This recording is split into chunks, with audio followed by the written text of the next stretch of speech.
Hey guys, let me know if you could hear me loud and clear, because I have my wireless microphone on today, so I'm gonna have to make sure that there's no signal interference and stuff. So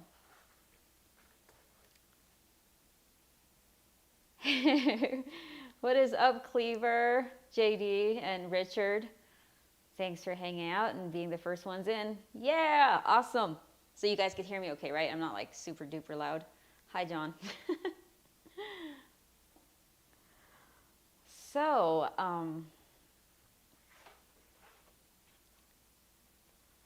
awesome. Sweet. Yeah, I feel like having the wireless mic might help me better with the audio, and hopefully I'm not too loud. Yeah, so that there's not all that like ambience in the room and everything. Sweet. Okay, you guys, so remember was it Monday I told you that I was gonna work on this page right here and do a background page. And so I decided, I had like, right after I told you that on Monday, I think starting Tuesday or Monday evening even, I started to pencil this. So let me show you really quickly before we get to the coloring, which will be done on the Cintiq. Thank you so much. Detective, yes, I just called you Detective for short. And so let me see, where is this? So first I started out with a thumbnail because trust me, I'm not just gonna approach a page like this full size. That would be crazy, which I've done before and I didn't really like how that turned out. But this is a little thumbnail right here. So, I mean, this is like size of a baseball card, kind of a little taller. And then I took this and scanned it into Photoshop and blew it up so that would fit 11 by 17 printing paper. And so basically this is the template I used with my light box to kind of superimpose and just get the layouts and the perspectives right. So that's kind of what I was doing. And I guess, I mean, the most obvious thing is doing backgrounds is very intimidating. So it's like, it took me a long time to get used to it, but I did know that starting out in comics, that one of the most important things to do was to get really good at backgrounds, and so I kind of had to like study and learn it. So this is another perspective grid that's a little bit more detailed that I light boxed so that I could use it underneath in case I needed it. And also another really cool thing is, you know, this this cutting mat that you see underneath me, the table, like right here, there is like a perspective grid on here basically. So if I needed to needed to make sure a building was like the right perspective, that I would be able to do that. So yeah, that's kind of how I started this page. And then it took me a couple good days to ink it. I mean, I was like going as hard as I can and, you know, as fast as I can. So so yeah, here we go again. I always do this. 1 second. Whatever. So here we go. So this is the file in Clip Studio Paint.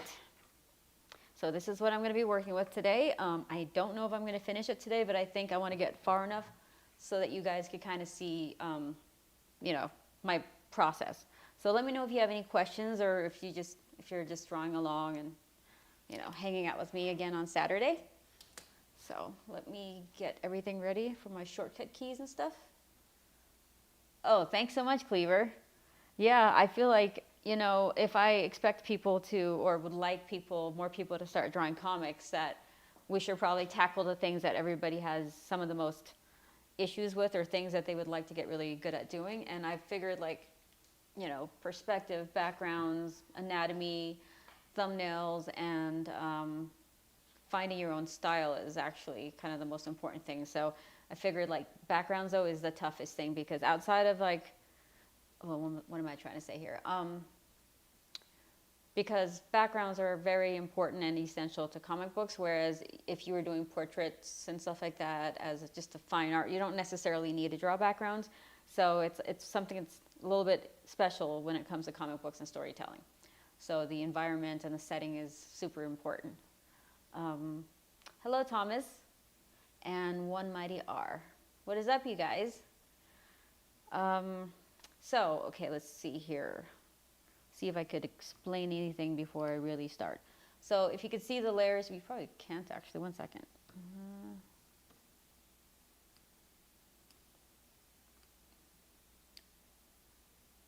So I've got a bunch of layers here. My head is covering it on the screen. There we go. I think that works.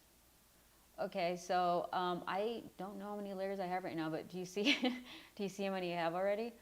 I could probably collapse this one and just use the black one. So most of the coloring is done. I masked it with the blue. So let's see here.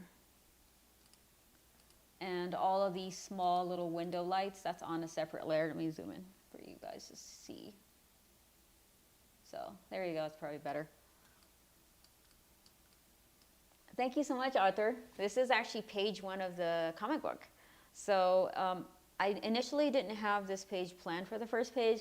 It was going to be, honestly, now I'm so glad I didn't go with the other idea, because it wasn't, the setting wasn't established yet. And I realized, like, because I've had this book for so long in my head that it's, I assume everybody knows what I'm doing.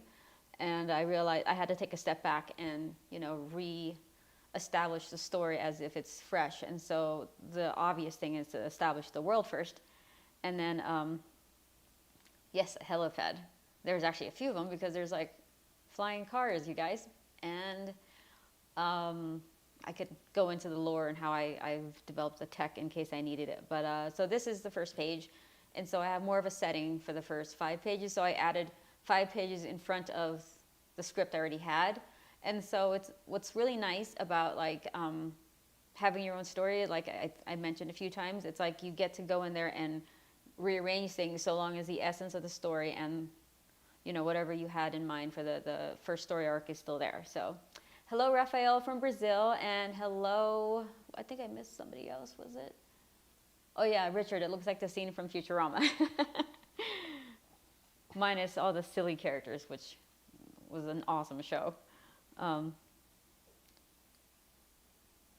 So there's helipads on top of the buildings, most of them. And so what I had was like the HUD inside of these flying cars actually is where all the, you know, like when all the cars right now with the LCD or the screen, it shows you when you're backing your car up and how to navigate and maneuver it. So obviously in the future, you're going to have cars that have all of that built into the HUD. And the cars would basically kind of drive themselves. And so you're never really in control of like the traffic flow. And I think a lot of people already decided that that's probably, if we're going to have flying cars and that makes any sense, that's how we're going to go, that's how it's going to happen, you know, and same with the hoverboards and stuff like that. And I'm excited. I actually added a couple extra page, well, one extra page to the beginning so that you could see the scene where they're on their hoverboards. And I thought that'd be kind of cool. It'd be like a surfer surfing in the air, basically. And I got some inspiration from a lot of surfers like Kelly Slater and John Florence and like guys like Mason Ho and stuff like that. And it's no accident that I have like an alien surfing on my shirt. Hey, what's up, Art of Sasuke? Hi. It's nice to see you again. And we were just talking about like hoverboards and flying cars, which, I mean, the young me would have been so excited that I'm doing this. So I'm basically taking everything that I love about cyberpunk and just throwing it into this one book. Cyberpunk and, you know, some anime. A lot of, I'm paying a lot of homage to, you know, some of the stuff that I grew up with. So, anywho, I actually have some screenshots that I took, so you have an idea of like how I came up with the basically the cityscape. So the inspiration was basically a lot like Norway, Japan. You could even say, what was the other country? Like Korea, Hong Kong. And then I kind of took those and I mashed them together in my head. I was like, you know, I love mountains and Hong Kong is beautiful, but I know it's super humid. So the mountains are a little bit closer to like maybe Japan and Norway than they are Hong Kong. And it snows here and stuff, so there's all the seasons. And so that's kind of the concept. However, if you looked at, see if I can find it. So if you look at Hong Kong and this picture I have here, you kind of see, it looks like this is what Neo Wonderland or Shangri-La would look like, but it's quite, the elevation is quite higher for the mountains and stuff. And then of course I have Japan with all the neon. And then the color scheme, right now we're going for like a hot pink, cyan, teal, purple, you know, really vibrant colors. And the bridge, kind of the idea for that, you know, you kind of see it in the drawing I have. And then the highway, how that looks, like how the highway is going through the city, and there's multiple layers. I think because it's futuristic and it's a small island, it builds vertically. So there's probably like 4 or 5, 6 different layers of communities and how everything is set up. So it's like Japan, but like 6 times taller. And you guys see this a lot in cyberpunk stories. So not reinventing the wheel here. I could probably close this out. I'll leave that one. I don't think I need that one. So, okay. So let's start coloring, you guys. I already started, so I needed to show you guys like how I did the lighting right here. You know, you see the glow. So let me save this before I go too far. Let me say hi to the people who just joined us. We have sound effects. The future is basically here. Is that what I see you saying? Because I can't see the window. Yeah, for sure. And then we have Morris. Hello. We have Selson.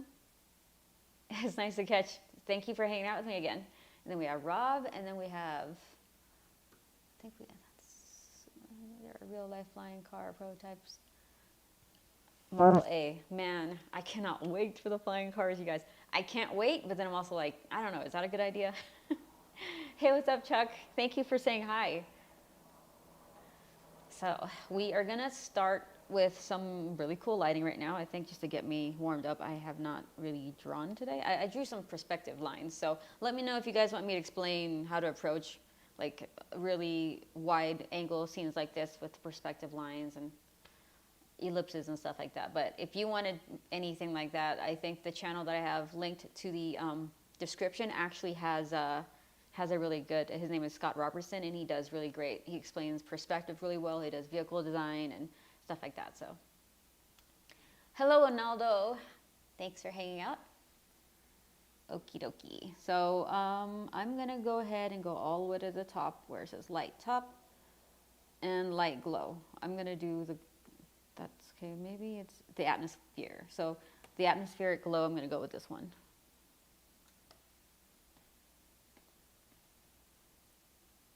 So we're going to take the poly line and kind of mask out this part right here so that we have a glow coming from the bottom. So this is going to be one of the pages that you are going to see when it's done on the Kickstarter sample, you know, just samples of some of the pages. And so this will be one of them, and that's why I worked so hard on it, because I feel like I needed to establish this brand new environment, IP, you know, comic, what have you. And so that's why I decided to do this page. And I don't know why I didn't think to do it before. It's crazy. Okay, so you see how that glow filter works? It's amazing. And of course, you know, since it's digital, I could layer it on pretty heavy and then just kind of subtract it. So let's just do this right here. So I'm using the airbrush tool right now, and these are all default brushes as of right now. And I think it's just kind of high, so. And then you could always erase and get rid of some of that glow.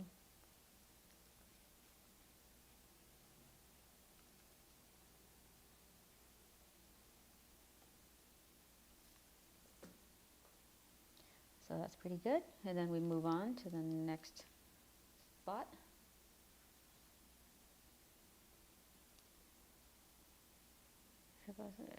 Isaac in 1980 about, why is my chat not, I think this window's in the way, you guys. 1 second.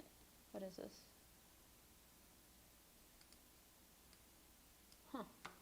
What is this right here?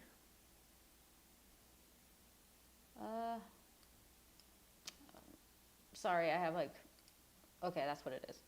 Maybe that'll work now. I couldn't see the chat. There we go. Okay. So JD says, just watched the clip last night of Isaac Asimov in 1980 talking about what he thought the future would be like technology-wise. He wasn't far off in a lot of ways.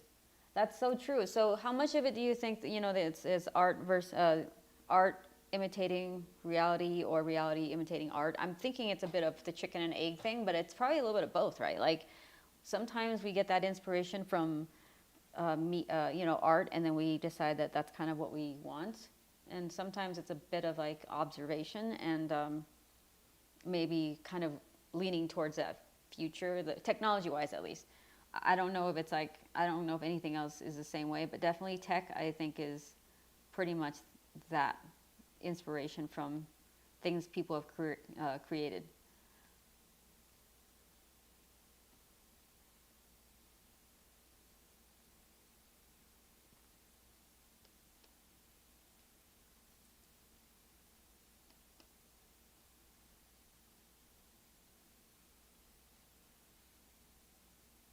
Oh, I think this makes sense.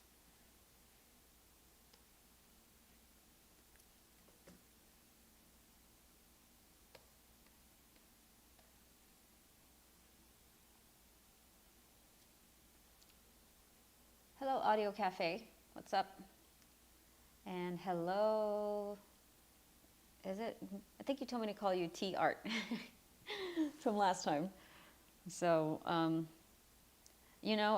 I know that it's like, this is one of these things when you're learning to draw environments, it's really tough, but it's also very important. Because once you build a world that your characters are going to live in, it's much easier to actually change little bits and pieces of the story, and it would still kind of be true to the, hopefully to the ideas that you have, because I'm basing my story off of the relationship with the brothers and their environment and their upbringing, and the environment itself, a lot like Gotham City, it makes the characters, turn out the way that they do, because you're constantly having to navigate that environment.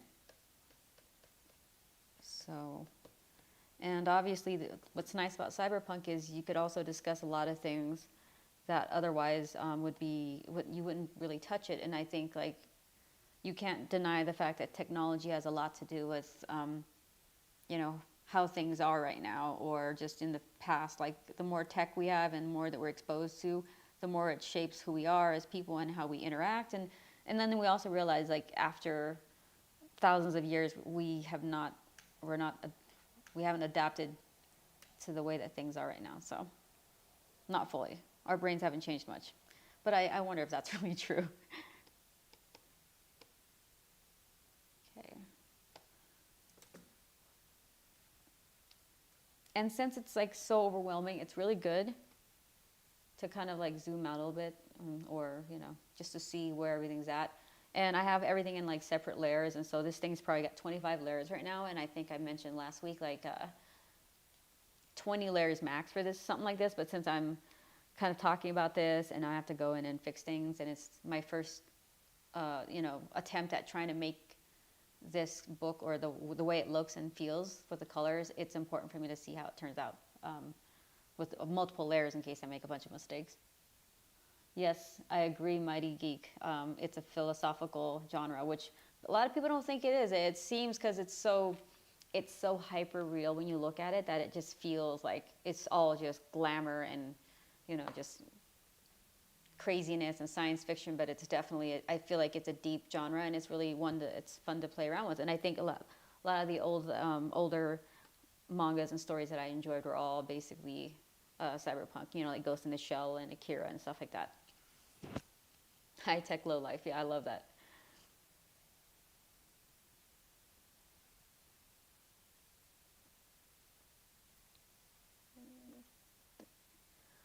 Actually, one of them does. What was it? Richard. It does, and I was trying to illustrate it, but I might have to like spend a little more time to render out the rest of it before I go into it. So it'd be kind of like right here, basically, if you could kind of see it. So, yeah, and what's nice about this is, since this is basically a transparent layer now that I, converted the layers, I could go in and fix things if I wanted to. So that's what's nice. Okay, let's go down here. Maybe scoot closer. I'm leaning forward too much.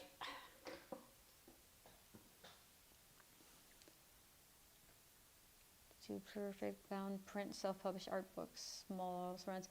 Oh, Shane, yes, you know what? I know Mixum does small print runs now, small runs and print runs, and you could actually sell it straight off of there. If you have a link to your book, you could actually get it, print on demand, and it's high quality. So it's mixum.com, and MIXAM. So if you want to try that out, they're really good for that.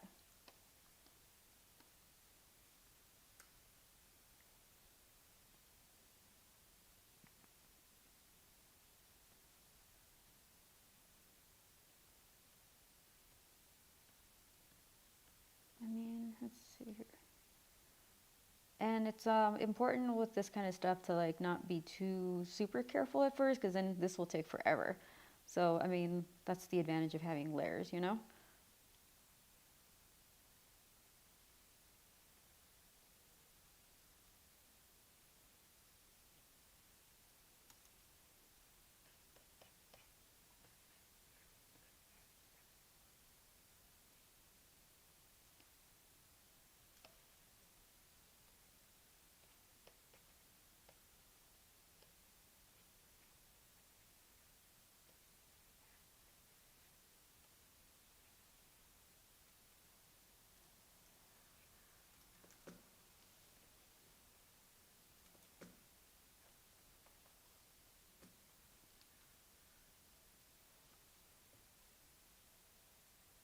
LED signs show how far we have advanced.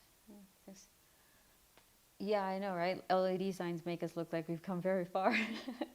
And when it's LED signs and it's floating, ooh, even more.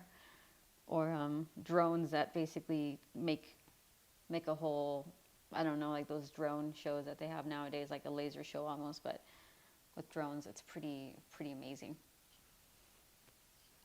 Oh, you're welcome, Shane.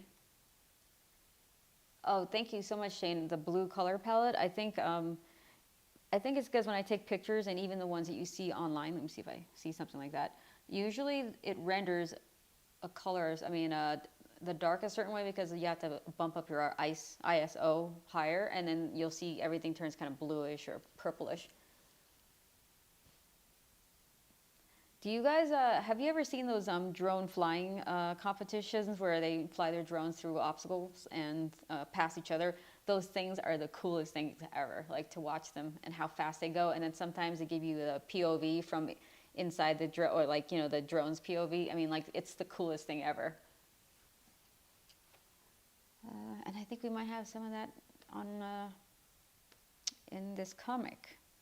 In fact, there's one scene that I have, you know, I'm kind of like procrastinating on drawing, and that's the racing scene towards the I would say towards the middle of the book. And I haven't planned out how I'm going to do that yet exactly. I mean, I wrote the script out, but I'm not sure how I would like to execute it, where it's impactful, not boring, because there's a story development that happens. Obviously, that's why it's in the book. So.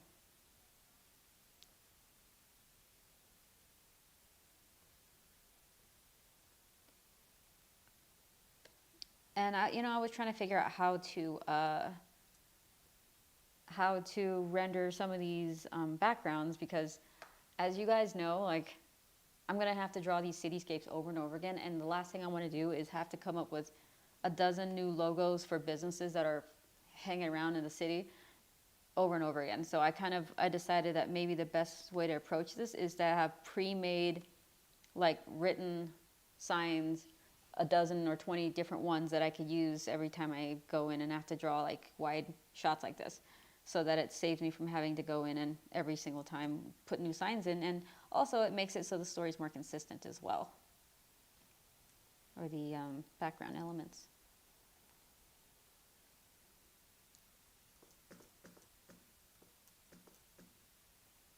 Okay, we're gonna try to go kind of fast here. Okay, we'll go right here.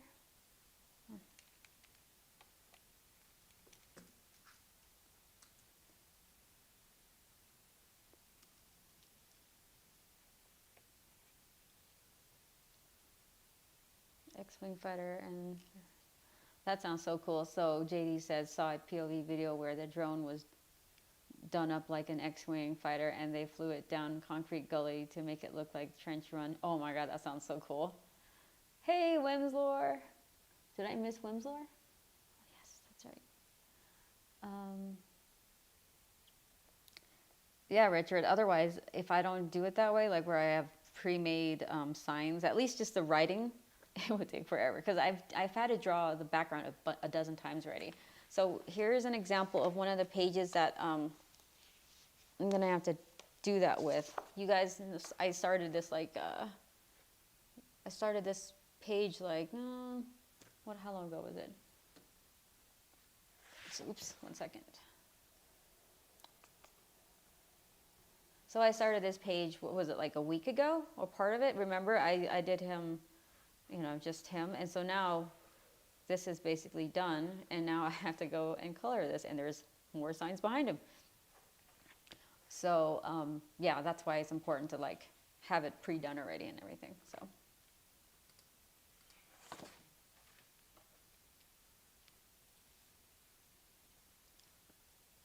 Yeah, Michael, I'm definitely going to have a few floating signs like in, was it Blade Runner? In fact, I could kind of show you like some of these things that hover around.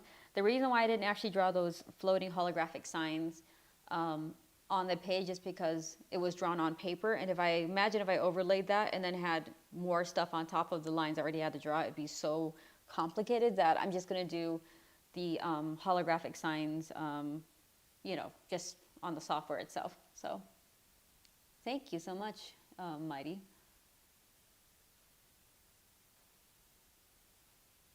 Oh, Shane, I have been asked to do classes, and honestly, like, I would love to.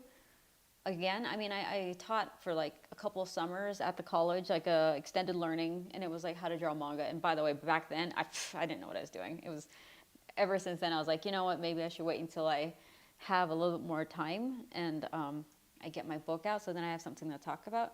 Then I think that would be a good time to like get back into teaching. So plus I have my friends, there's so many good people that I could recommend that it's like, oh, you know what, they know what they're doing, and I think it's good to kind of learn from them for now at least.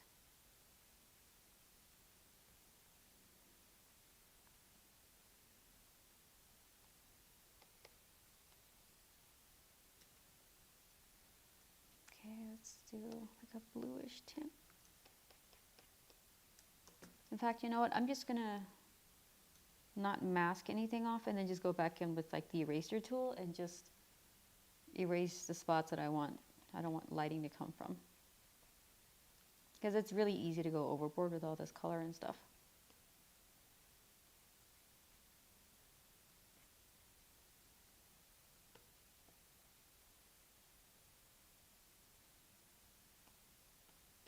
What happened to my cursor? Oh. Oh, there it is. And I'm going to add like environmental smoke and mist and stuff. Some vents, you know, kind of coming up from the city. But right now the scape is so far, what is it? So wide that I don't need to do that, I don't think. I don't need to add any smoke. Steam escaping the vents. I might want to like, so if I wasn't sure how far up, let's just say steam is coming from the sewer or the vents from the street, then I could just Google pictures of New York City and like maybe slightly, I wouldn't say aerial, but like kind of like this shot and see if the steam actually, you could actually even see it from this distance, which I don't think you can. So it does create like a light pollution. So it's going to be a lot like this where you have like that glow and that mist, you know.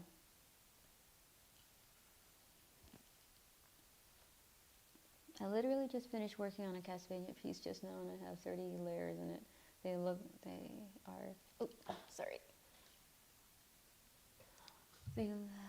are key to realistic looking piece of work. Yes, for sure. Layers are important if you could have them and your computer doesn't crash. It's not bad to have it, you know, especially when you work on a team. Like in comics, it's important to have layers so that in case you need to edit anything, your editor is not going to have a hard time. So.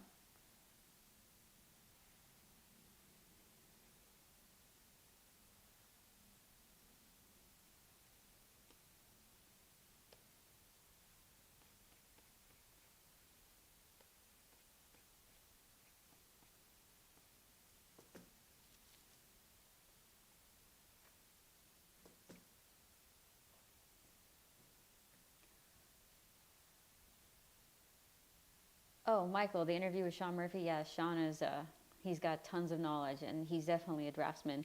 One of my favorites. Wish I could draw as efficiently as he does. He has his process down pretty good. Out of interest, if you send this blue cityscape piece to print with a neon light signage, print okay? Do you go for matte or gloss finish? Shane, I think it's okay to go either direction, whether it's matte or gloss. However, I was just talking about that yesterday. Like, I want to go for something more matte, a little bit more matte and less glossy. I just prefer how that renders color better, personally. And I have a couple of prints that I did. Let me see if I could grab it really quick. I showed you guys last week this piece right here. So this is basically the piece that I use all the time. And you could kind of see, like, printed, the neon looks really good still. And so what I would do is convert this to CMYK and then up the saturation and get it as good as I can. And then, you know, hopefully it maintains a certain level of brightness and saturation.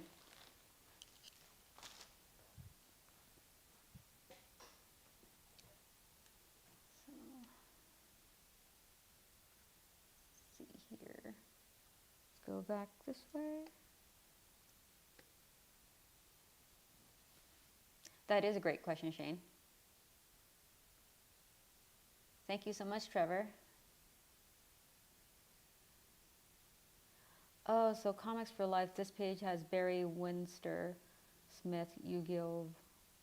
Vibe. You mean like the Yu-Gi-Oh! TV show? Or not TV show, card game TV show? Or Vibe, if you're a fan of either. I'll look up Barry. I think that would be a good idea to check out their work. Anything you do to pre-collaborate the file to ensure printed colors match print?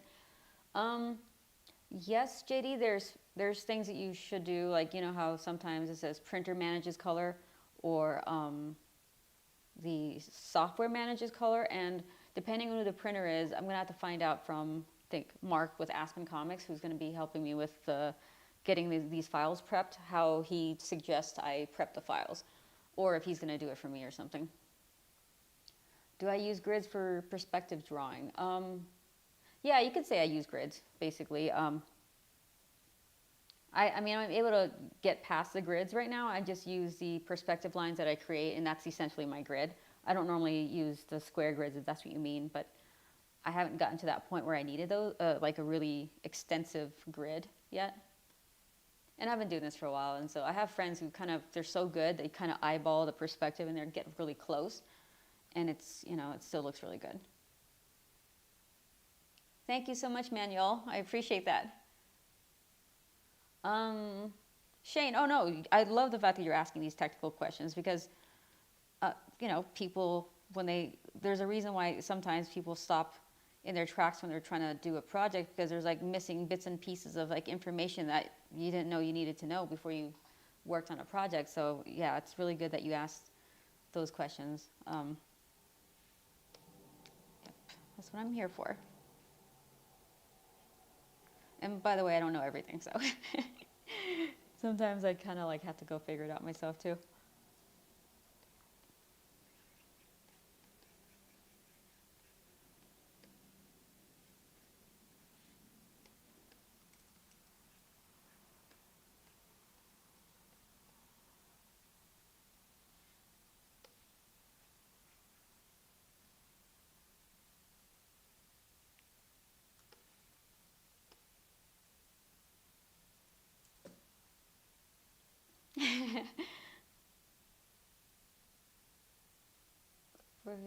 Okay, BWS Machine Man miniseries. Sure, I will do that for sure. Hello, The Goat Gaming. Nice to see you again.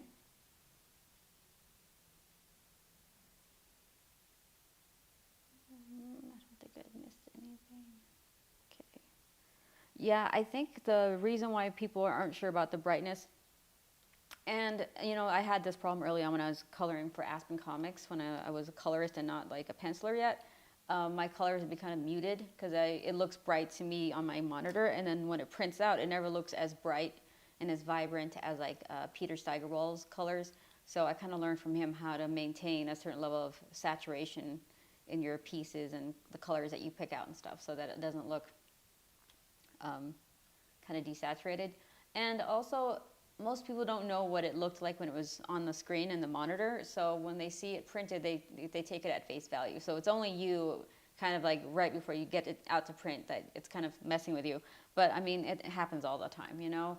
And yeah, it's something that we kind of have to like adjust to. John, my partner, he does coloring books and stuff like that, and he uses bright colors sometimes, and they don't always translate, and so we'll print it out like 100 times just to try to figure out the right calibration. And even with my prints on my website, the watercolor prints that I did, I had to trial and error. It was just so time consuming just to figure out how to adjust it in like Photoshop and Clip Studio Paint, and then the printing settings and stuff like that. So Mighty Geek Studios. That would be awesome if this was one of your favorite cyberpunk books. I mean, I want it to be as best as it could be, because it's like, what if I don't ever get to work on comic books again? I have to make sure that this is the best work I've ever done. So I'm putting everything I got into it and doing the best I can with, you know, whatever skills I have, and hopefully it's as good as it can be. And, you know, honestly, it's never going to be good enough. It's never going to look as good as you want it to, because I've had this story for like 25 years or so, and this is as good as it's going to get for me. And last night I was just thinking like, wow, I don't think I was ready to draw this book 5-6 years ago, even when I started doing like a little bit of splash art for it, just a concept and everything. And I look back at those pieces and they look okay, but I feel like in terms of like making the story more interesting, I feel like right now is probably the best I could get it. And honestly, now that we have AI and the technology is moving so fast, it makes this story a little bit more relevant. So it was almost like the timing it couldn't have been more perfect.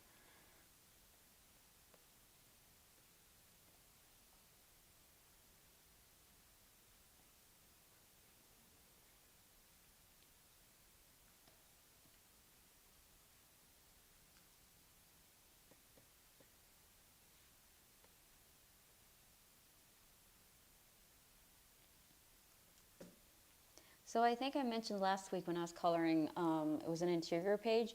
What I do when I do my color flats, in fact, let me see if I could show you the color flats, is I always pick like the mid color or the slightly darker color to kind of layer on top of, so that it is, let's see,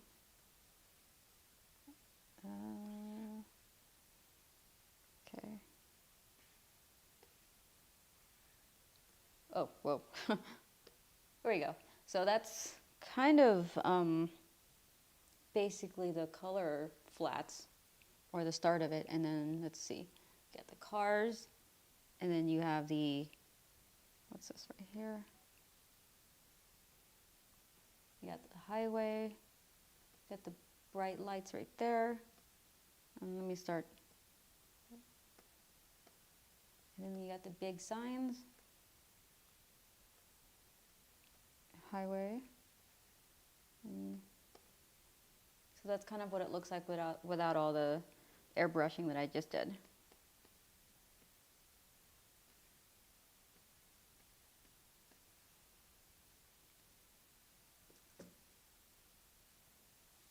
And the key to doing a page like this is making sure all the focal points, and even, you know, like just in general, all the stuff that you want to be focused in on is like the rule of thirds. So it would be either up in this corner right here, and like right here towards the middle, and you don't want anything important towards the edge of the page, which I was notorious for doing for a long time. And then I just learned not to do that anymore. And I guess it's just common compositional rules. basically. So I saw Oasis live band that summer and wanted to create my own watercolor drawings based off original photographers' art. Is a copyright tricky area if you recreate your own art cell. Is this a copyright tricky area? You know what? It is a little tricky, huh? I honestly, I'm not sure, but you'd have to change it quite a bit where you won't run into copyright problems. So that's why it's good to like draw from 4 or 5 different inspirations and then kind of get the essence of what you're trying to do. And then I think that's good. It's good to practice though by looking at an actual picture that someone took and then rendering that, which I guess the best other way to do it is if you took your own pictures and then basically did drawings based off of that, and then that's 100% yours. Comics for life, which do you prefer, penciling, inking colors, or do you feel like they're all relative to each other for you? Honestly, I jump around. Sometimes I'm like, ooh, I can't wait to pencil. And sometimes I get tired of penciling and it's like, I really want to ink. Or sometimes I haven't colored in a while and I really want to color. So it's a bit of both. And that's kind of why I jump around a little bit with my own book, where if I already know what the story is, if I have pages penciled, then I ink. And if I need to pencil something, I jump into pencils and then go back and ink some other pages. So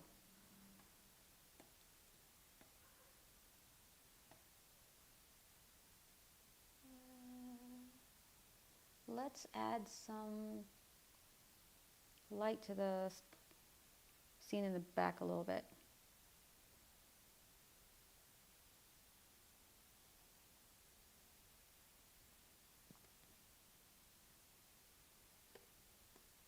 Okay, that's the bridge light. And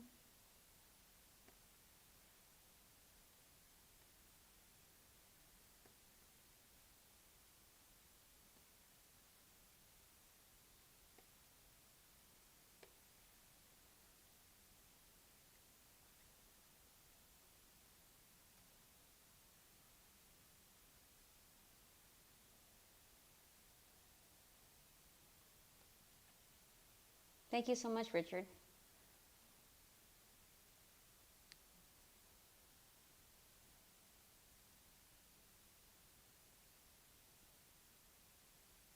Looks great, a lot going on and going to be a lot of eye time on this.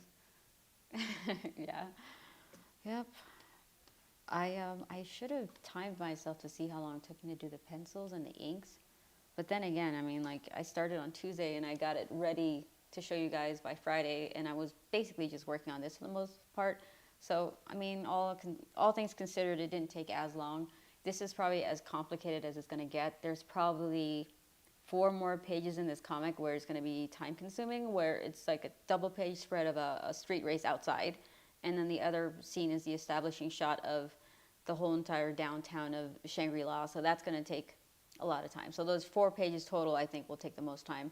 So I'm going to assume like that's going to take me 4 days each. So about a week to do those 4 pages. Hello, Mr. Docs. Nice to see you again. I love having my regulars on here. And I see some new folks as well. Super Toyota. Hello, what's up? Okie dokie, let's see here. Got some lighting here. And you know what's nice, because I have all these layers, I could go back and change colors so long as I label it and it's not too confusing, because that could happen. Let's see here. Effects. And this program comes with some really neat brushes. Like, you see the dotted brush. That's going to be kind of useful right now to add some lights here. Kind of like a harbor for all the ships to dock. And then you got the bridge back here.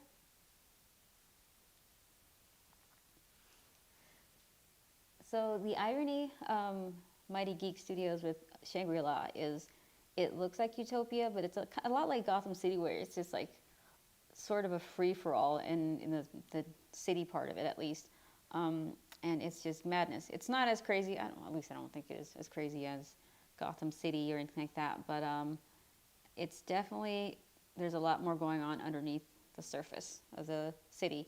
So it's going to be a lot of fun to render that. I mean, it's like every cyberpunk story, right? Like there's this beautiful place. It's just, it's just crazy. I was just watching some videos and like a mini documentary of Cyberpunk 2077, and I realized like how crazy that was, and that, you know, that whole game, and how they rolled the game out. And I never bought the game, so I might actually go back and buy the game now to see if I could immerse myself and get, oh shoot, wrong layer. If I can immerse myself in the, you know, the world and get inspired to do my own book. So I might be playing that game sooner than later.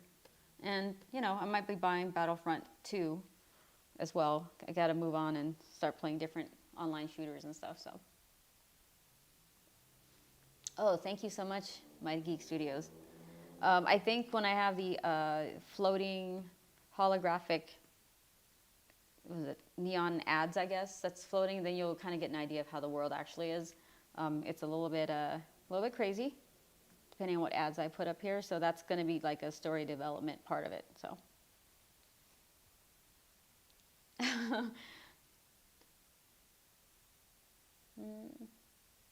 Hello, Alessandro. Hello, hello, hello, hello. Okay. I did accidentally put the layers on the wrong layer, but I think I'll be okay with that. Like I said, I'm not overthinking it right now. I could always go and fix something. So long as I don't merge a layer I wasn't supposed to, which happens often sometimes, then I should be okay. So maybe I have something for the boats or the flying cars. Water, right?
Is there a layer missing? Which one is it, Richard? Oops. Oh, it's saving.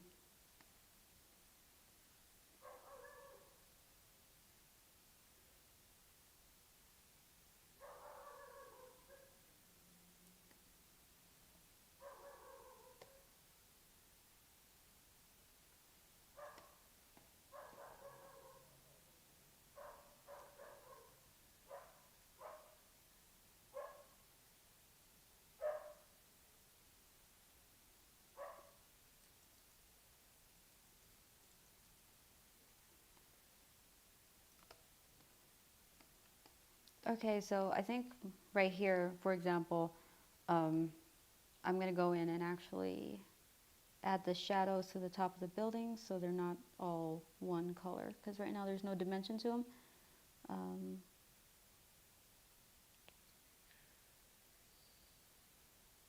Building. Okay, so if that's the light, maybe I want the shadow.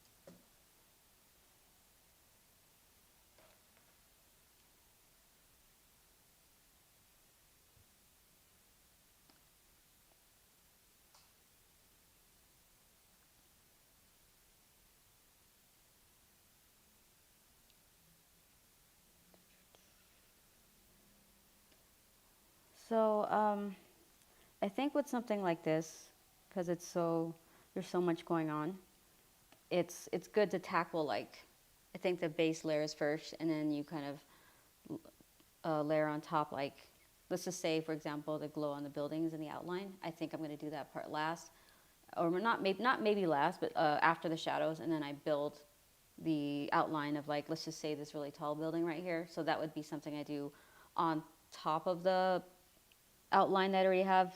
So the line layer where, you know, the lines are, basically I do that towards the end, where I kind of either draw on top of the lines I have, or just erase some of that right there. And I'm also going to add digital screen tones to it, so I'm trying to figure out where I would put that, where when you get the printed book you could see the screen tones itself. What are the best games I've ever played? Oh, do you mean am I alone in realizing that Adobe Hands is not a great online platform to upload your personal art? I find it's hard to get traction, online followers. Adobe Behance, you know, I've heard of it, but I've never used it. Oh yeah, Cyberpunk 2077's got to be like the best thing to do, right? It's almost like if you were playing Witcher or Skyrim, the best that I could think of right now, the medieval references, hardcore medieval references. Legend of Zelda, Ocarina of Time shows my age.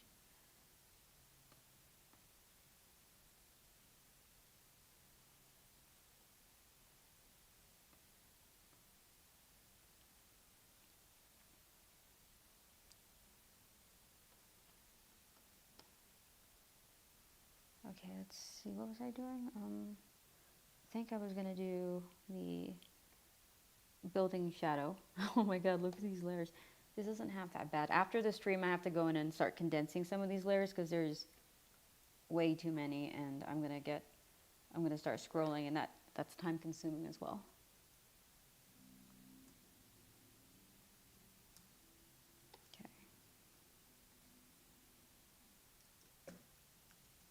So I'm going to use the line tool, turn down the opacity, and start adding a little bit of a dimension to the top of the roof so it's not so flat looking.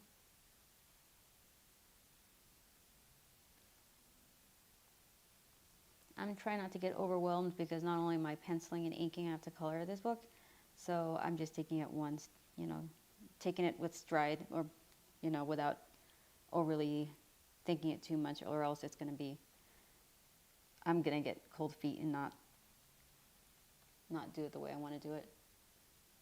CP 2077 anime. I started watching the first, I think, 2 episodes of Cyberpunk 2077's anime. It looks amazing. I have to go back and watch that again, actually. I haven't had time to like really dive deep into a lot of things that I feel like would inspire me right now, because I went from working on the Rockefellers with Francis Manipoul and Pete Tomasi that I never really stopped the momentum of drawing interior pages. So I went from that straight to doing my own book. So it's been quite the journey, but I should start to gather some more references again. And the whole point of doing that is not necessarily to kind of draw too much from it, but like to have a subconscious understanding of what it is that I'm doing, instead of having to like constantly go back and look at references and stuff.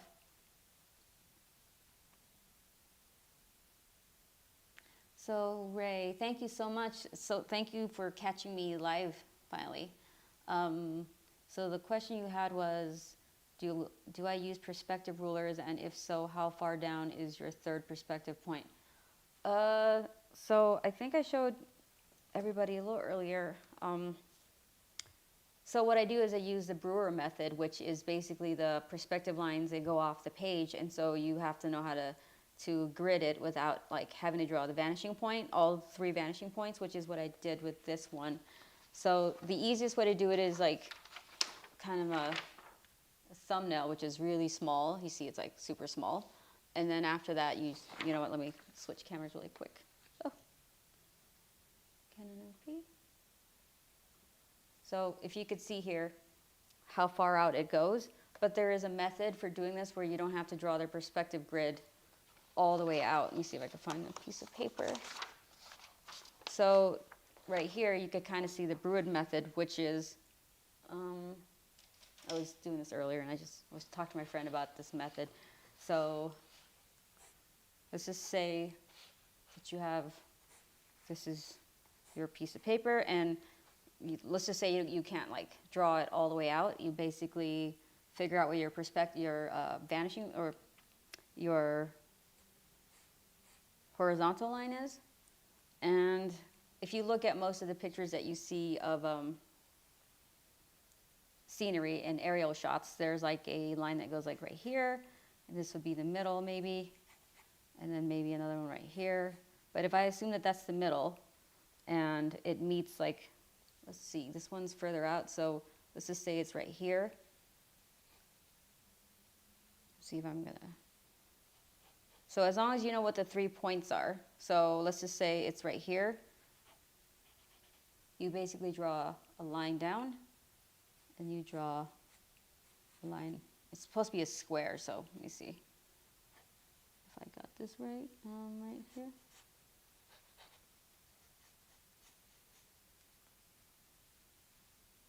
And this goes down right here.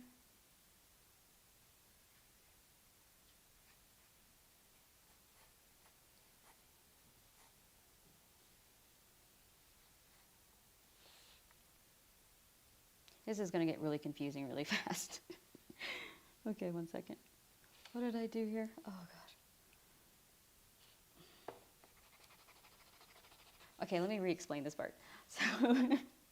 So what you want to do is, if you have 3 points already, let's just say like right here, and you find your square in your middle, you should technically be able to connect that last piece, and then find the center of that square, and then do that equally, basically equal parts. It's called the Brewer method. It's B-R-E-W method, and that actually helps. And I have a link to Scott Richardson's book. I wonder if you guys, and then there's another one, it's called Drawn Ink. He actually has a great book on perspective, so I'm butchering the explaining of this right now. Yeah, the Brewer method, and then also look up, I don't have his book here, but I have a link to Scott Richardson's perspective book in my video description if you want to check that out. And also, yes, Clip Studio does have grids for perspective, which I rarely use because the problem I had with that was, because sometimes I would want to have some nuance with my lines, and then every time I tried to use the perspective grid, it would be too rigid, and so I'd have to keep adjusting where my lines are. Like sometimes I want to go horizontal, sometimes I want to go straight or diagonal. It just took so long that I like don't really use it. And so I just use, because this is a drawing that I did on paper, it's much easier for me to just do it, you know, off the computer. So,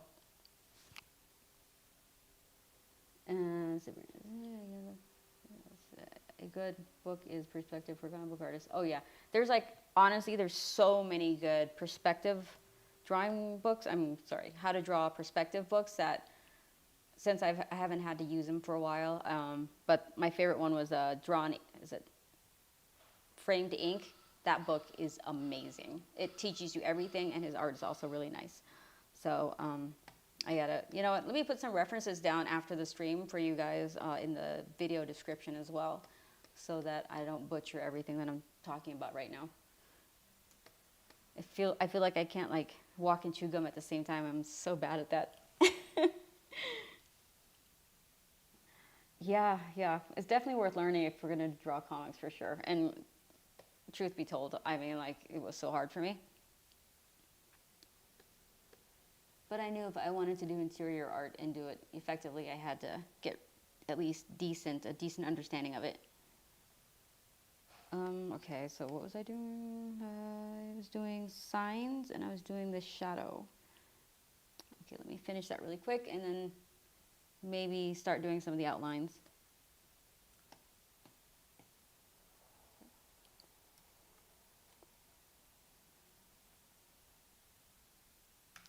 I'm doing this, let me see if I can remember what I was going to say about perspective.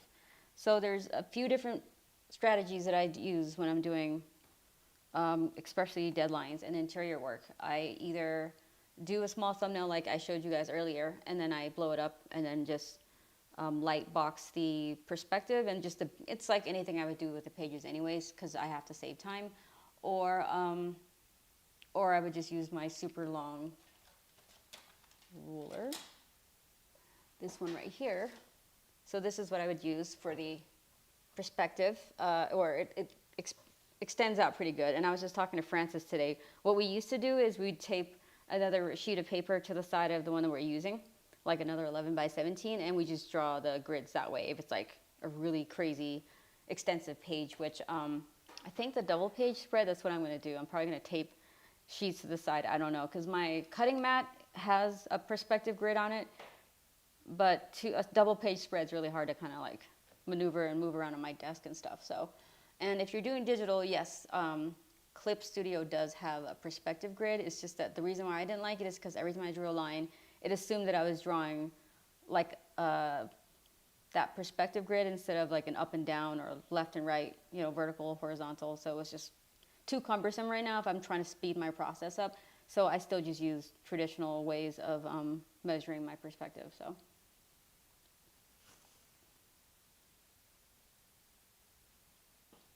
And Framed Ink is a great book. Yes, he has, I think, 3 or 4 books now, and every one of them is worth getting. And 90% of my book collection right now is either in storage or at my dad's house. So I don't actually have any books with me, which is unfortunate. I might have them next month, though, when I go back to pick stuff up. So.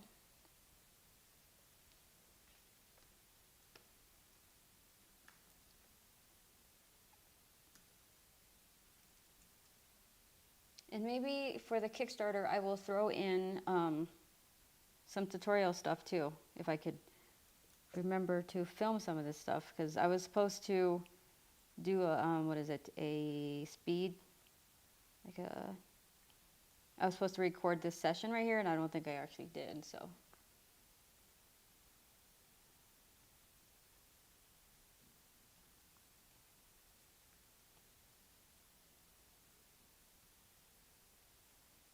I mean, the advantage to doing pages on the computer is you don't have to worry too much about the brewer method, but if you are doing it on paper, that's when it's kind of helpful instead of having these crazy long perspective grids coming out of your sheet of paper or really long rulers and stuff. I would just take advantage of whatever digital tools are available in the software.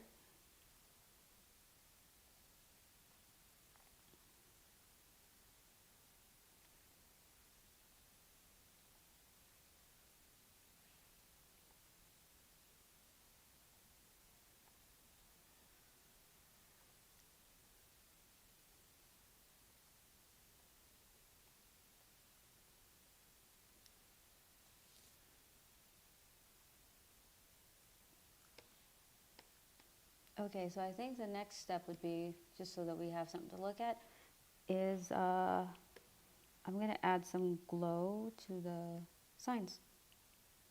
And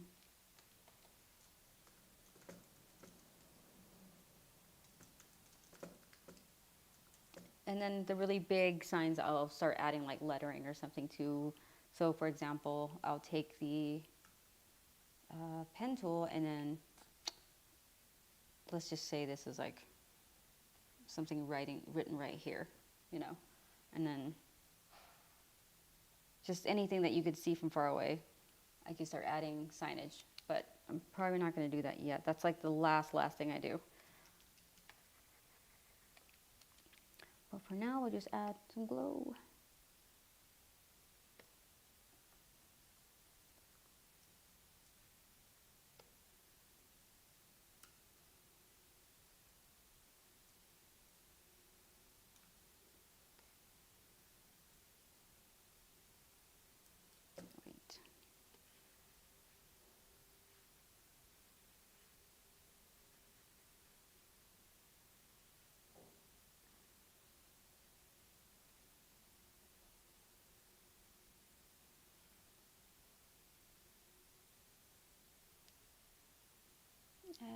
framed ink, Marcos Mateo Mestre.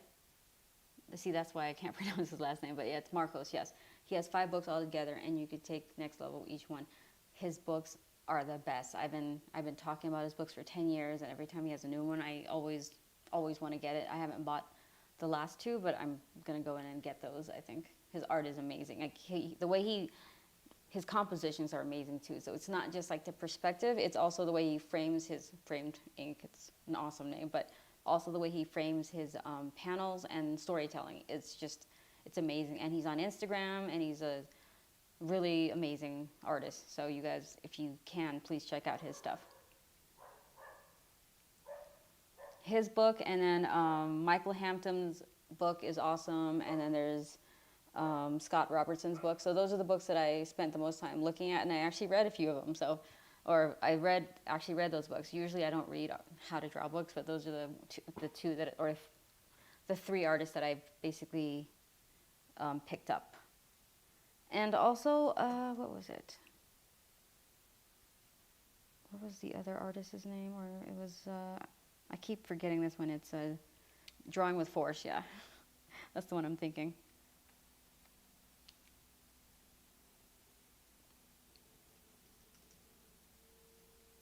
So I always go in strong and then go in and erase it later when I'm ready to.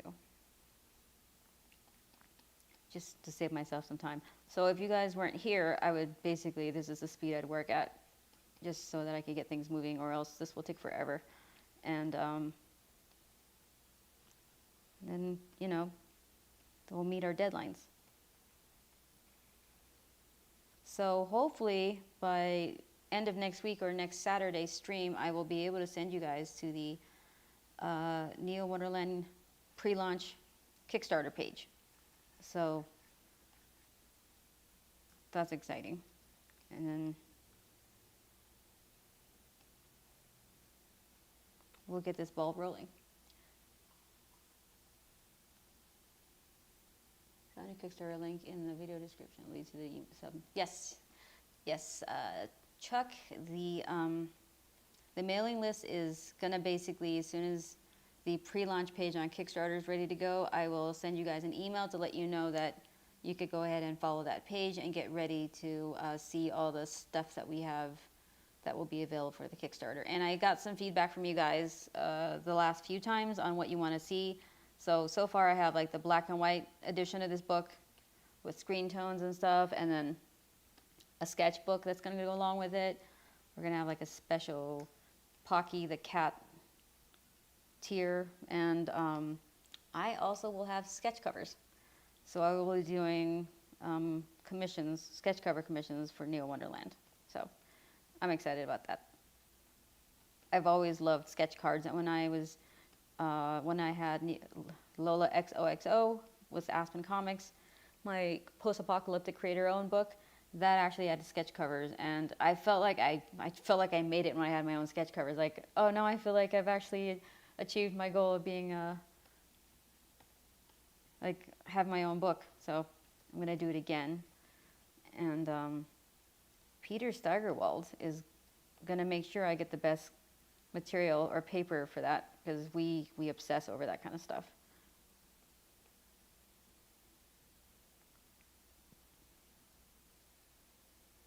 And some of the original art will also be available on specific tiers, like towards the end. And it's, if whoever gets that page that they want, because it's all gonna have its own individual tier, you're gonna get the page or the cover that you picked.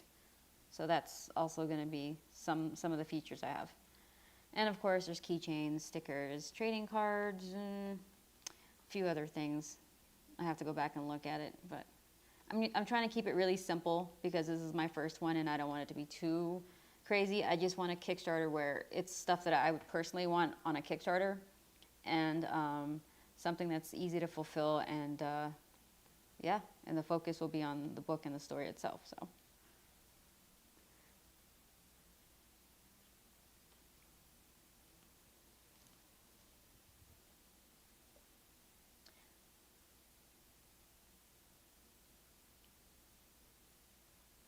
Hey Shane, so apologies, I just discovered your YouTube last week where I can learn your Kickstarter projects. Where can I learn? Yeah, Shane, I think, so yes, Richard mentioned, wait, sorry. Chuck mentioned, yes, it's, the link is in the description, and it's also the pinned comment at the top where it says neowonderland.com. That's going to be for the mailing list. And yeah, you know what? I understand why you guys can't find me, because you know how it is on Facebook, on Instagram. You can't put links down, and it just doesn't take you where you want it to go. And when you do put a link down, no one sees it. So it's like, it's really hard to get the word out there for my YouTube and stuff like that. So, and as soon as I get that rolling, you guys will have more pre-filmed cinematic episodes of me just walking in the woods and stuff. I might go camping next week, so maybe if they have internet, I will definitely live stream. If no one's going to get mad at me for talking for 2 hours straight at the campground, then we could live stream in a campground drawing comic books. How cool would that be? You could hear birds in the background. You could watch me make my, what do you call it? Freeze-dried meals. So, not bad. I'll go in and change stuff. I might go in and get rid of some of the blue screens and maybe add different colors, but we'll do that later. But let's just say I did want to do that. I'm going to mask it off or turn on the transparency. And let's just do this one. Now it's pink. So what I'm doing right now is I'm squinting my eyes to see if there's a good flow to the colors, even though it's a bunch of neon signs. So let's just say this one I want this color. But then there's two major ones that are pink, so maybe not. So yeah, eye flow matters, and I don't want it to get too convoluted and confusing.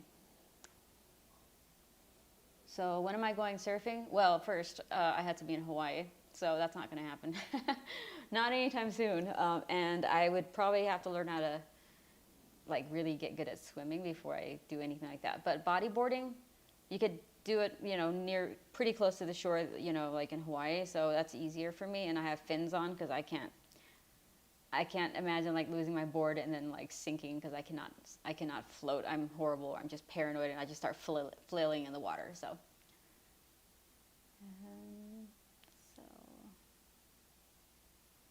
Richard, you'll take one of each item. Yeah, I think we're gonna have each one of those items that I brought up to you guys like as add-ons, so that if you want just like specific things, you could, you know, like mix and match everything. So you're not required to pick a tier just because you want like one or two things or something. Okay, what was I doing? Orange. Let's do orange. Let's do orange. Oh yeah, duh.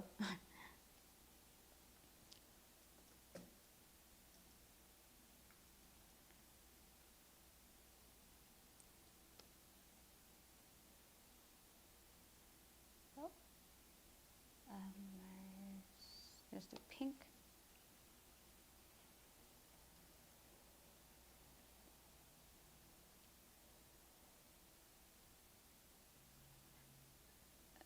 Does the city have any vacancies?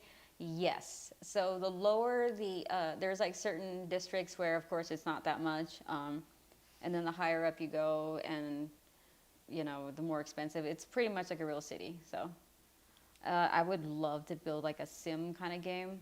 A lot like Fallout, the Fallout Shelter, Fallout 3 Shelter games, whatever, on the App Store. That would be fun to do something like that. Make like a game or something. I want this to feel immersive, because once you spend all this time building something like this, you kind of want it to come to life or make it more interactive. So it's not just a comic book. So we'll see.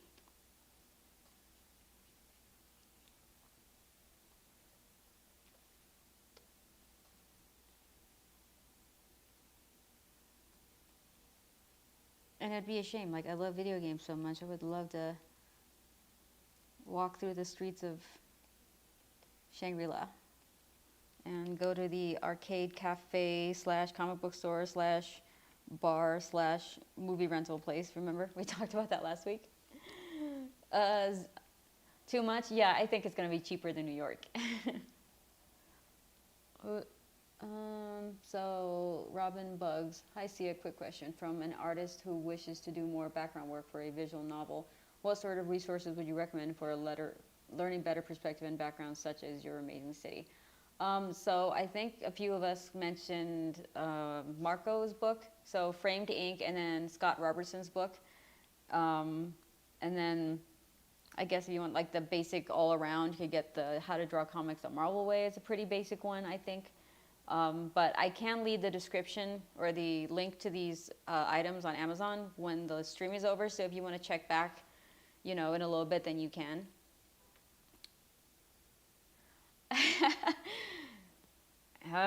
No, Vince, I think Google Maps, you know, they should be more advanced by then, right? But that is funny. That's hilarious, actually.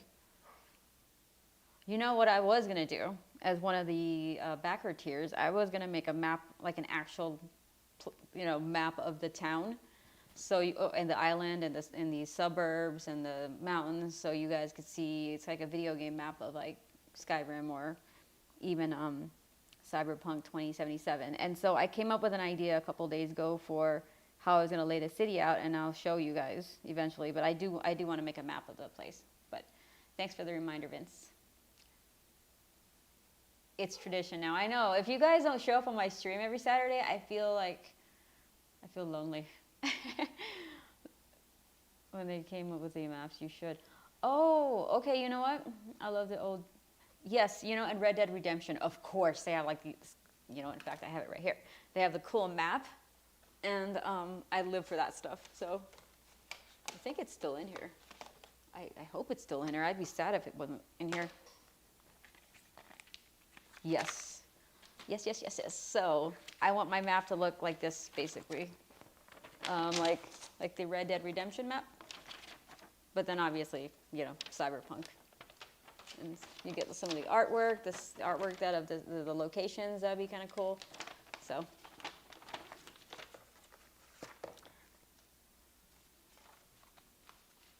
I keep telling myself once I move, I'm going to play more Red Dead, but then no, I had to jump right into my own book, and that I didn't think that was going to take up even, it was going to be back to back like that. I thought I was going to be able to like relax, but I still have like that slight anxiety with deadlines still, so it doesn't feel like anything changed. I have not played Myst. I love maps. See, let's do maps, you guys. The Kickstarter, we're gonna have maps. I just don't know how it's going to work with the printing and the folding. I'm going to have to ask Vince that question. 10 straight Saturdays. Yeah, man. I feel like I have to do it every Saturday now. Or something like it. It gets me to stay focused on drawing, too. Because I know that by every Saturday I have to get some stuff done so you guys have something to look at instead of the same drawing over and over again.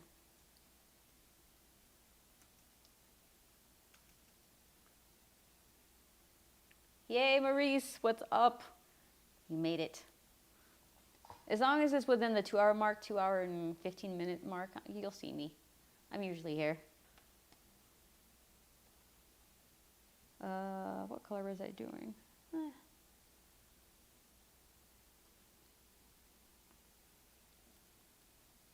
This is the part where I really have to think about it, because then it's easy to over-render. But then if you zoom in, there might be some stuff that could use some more rendering. I might do that off camera where I am able to focus more on the details and stuff like that. Probably, yeah. You know what? Let's add one holographic billboard, you guys, just so you could see. Why is it not moving? Why aren't you moving? Oh, it's saving. Or I've got so many windows open, my computer is not going to be very happy. Oh, okay, Shane. Well, thank you for hanging out with us again. We'll see you hopefully next week.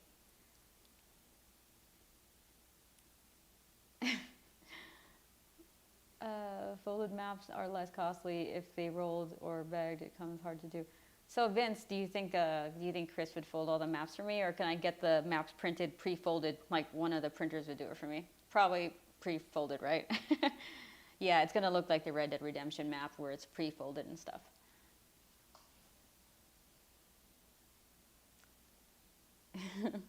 It's the law. Well, thank you so much, Michael. I feel like the more I do it, the more people will read and make comic books, and that's a win-win for everybody.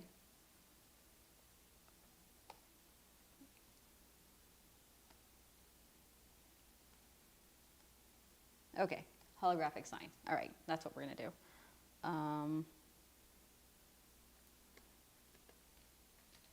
Hollow sign. Hollow sign. One. Yeah, these layers are getting kind of big. So for this to stand out, I'm thinking like bright red, just so you guys could see. And then if I want to change it later, I can.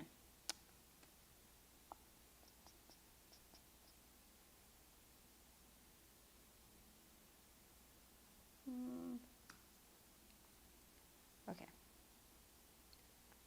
Let's go for it. Oops. In fact, you know what? I can make it flat and then change it later. I'm not going to be shy.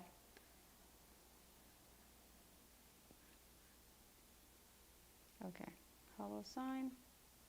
And I learned something cool yesterday. Or I could just use a brush. You know what? I'm just going to use a brush.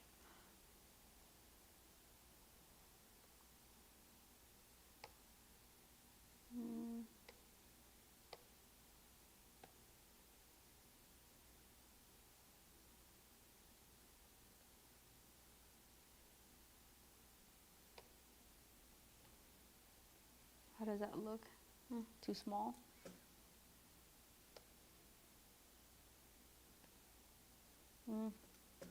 Maybe I'll just use, see here, that. No, we don't want that. We want line and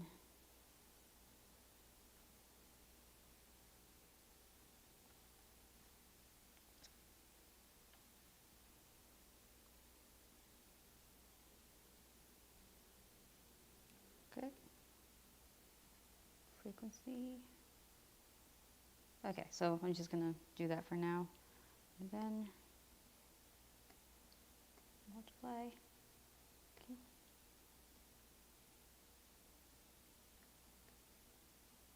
Sure.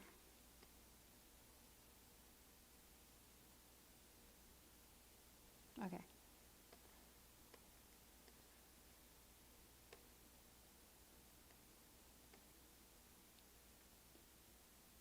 I think that that'll work for now. See his Comic Emporium. I might have missed something. Let's see. The printers will send them to you pre-folded, but it would be more fun to have Rups do it. Yeah, let's have Chris Rups fold it, but then I'd have to pay him even more. That's funny. You should tell him that. I'm the map. I'm the map. I'm the map. Dora, anyone? Oh, about a blimp with a sign on it. Yeah, a blimp would be cool. I'm going to have to draw that blimp. I thought about it because I wanted to pay homage to Blade Runner. That would be cool. I could probably do it on a separate piece of paper. I'm the map. The sign says, eat at Joe's. Or a sign for the mall we mentioned last stream. For sure, let's do that. I think I have to come up with a cool name for that, right? I think someone already did. See his Comic Emporium. Yes! Or Arcade Emporium. LG has a comic, art supply, coffee, arcade shop. We keep adding more stuff to this like shop. Then it becomes the size of a mall. That's exactly what we don't want, right? Okay. Yeah, the arcade DM thing. Yes, dude, we're gonna so have it. I gotta find a place for it. I cannot wait. It's gonna be on the map too.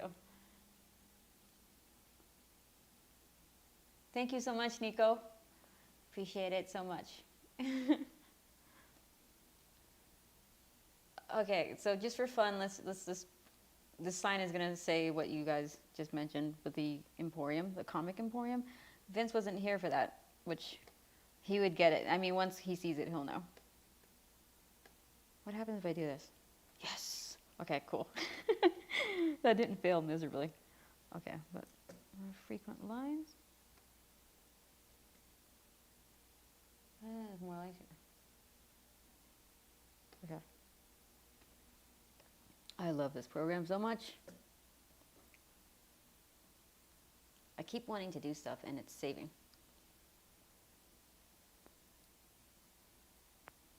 Okay. I don't think this needs a glow any more than it already does, but maybe we add like something, a different shape so it's more interesting.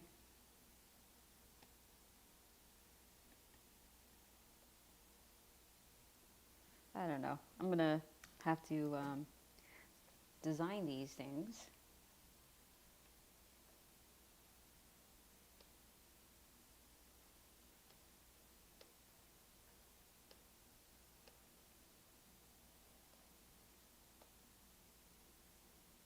And line tool. What in the world is that? Oh, okay.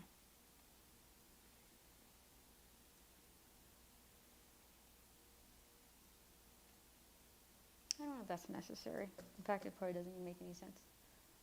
Okay.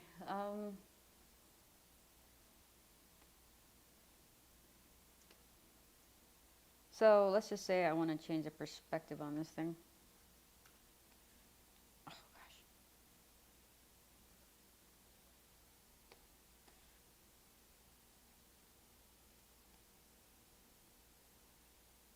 Or maybe change the size.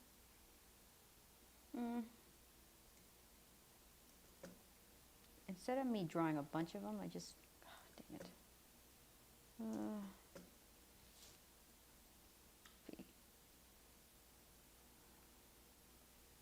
Where is that layer feature? I'll just do that later. B.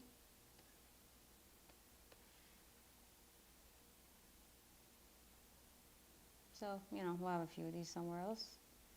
And I could change the colors later.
Sorry guys, I'm going to tinker around with that later.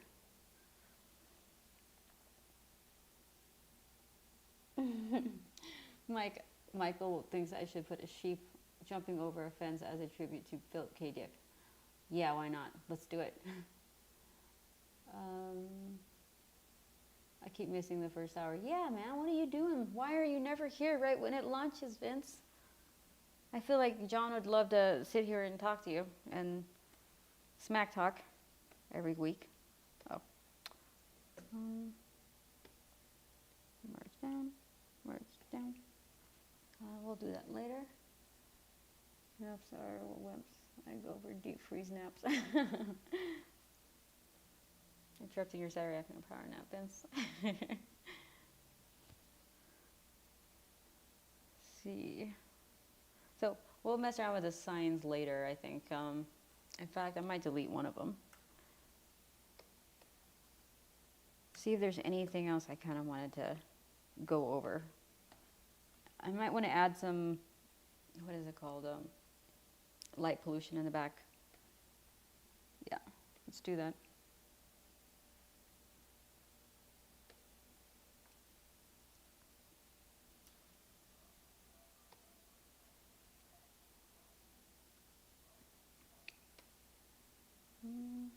Some yellow, okay.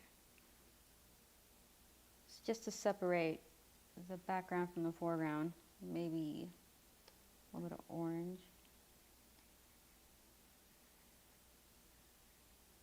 So the main characters are from suburbia, once upon a time, and I'm gonna, you know, maybe at some point when I do one of the pages, you could see what it looks like.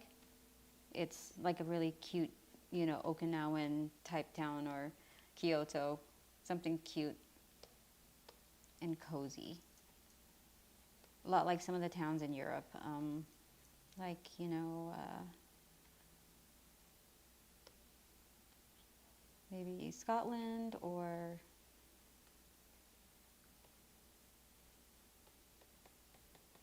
definitely a lot of the ones in Japan kind of inspired me.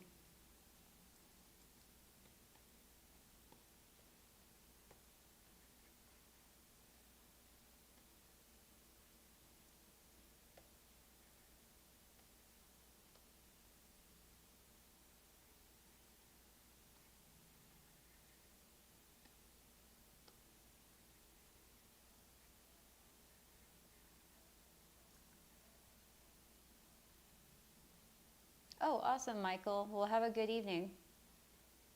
Thank you for hanging out again. This is giving you Ghost in the Shell vibes. Oh, I'm hoping. I'm hoping, and I think that's the fun of doing this book is I get to, if I'm going to draw environments and backgrounds all the time, I'd like to draw like the kind of genre that would interest me. Kind of like living through the book itself instead of having to walk through, you know, a cyberpunk city where everybody's like a cyborg or half cyborg. Good night, Michael. We'll see you hopefully next Saturday.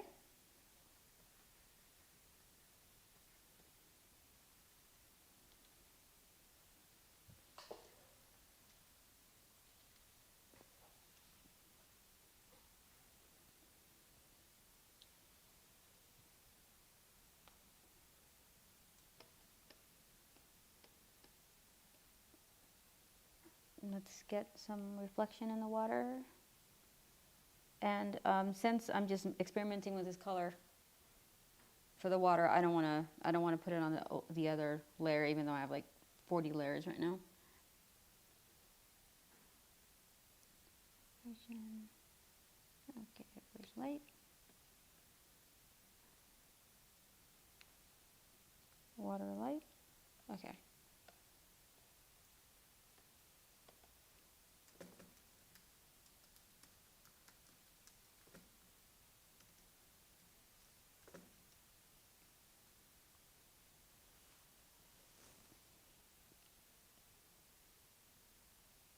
Oh yeah, that movie, They Live. I saw that when I was a kid. Such a trip. Two wrestlers. It's a pretty funny movie.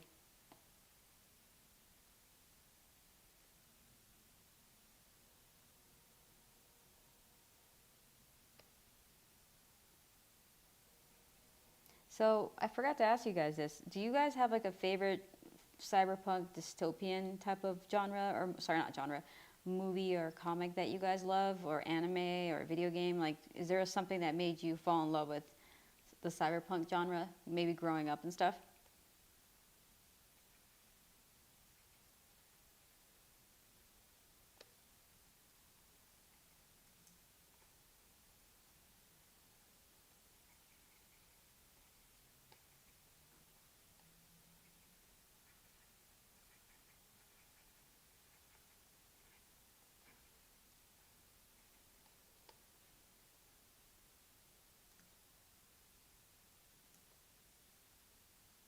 Akira, awesome. Ghost in the Shell, yes, I agree. I remember Francis telling me he was excited to see you take on Rockefeller's version of the future. He was right to be excited. So good. Oh, thank you so much, man. I was just texting him today, actually. So the Rockefeller's number 9 is supposed to come out first week of October. Yeah, Ghost in the Shell, for sure. You know, it's funny because I would see other cyberpunk genres, or sorry, stories, but then it was Ghost in the Shell that really sold me, for sure.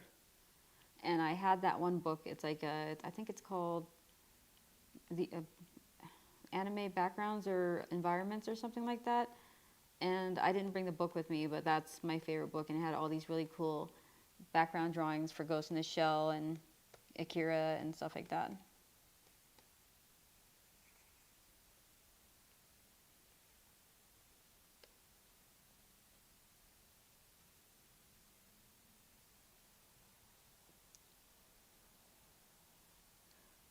CCXP, I have not been there. I have heard of it, but I have not been there. I wish I could go.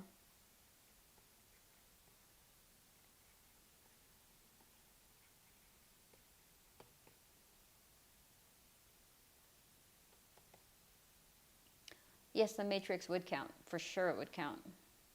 I like the alien universe. It's getting more and more like Blade Runner, but I definitely consider all cyberpunk as horror stories. Cyber bodies and corporations are just a nightmare. Also, Alita. Oh, Alita is awesome. I haven't read it. I've seen some of the art, but I definitely watched the movie, and I loved the movie. It was scary to see at first because no one knew what was to make of it at first.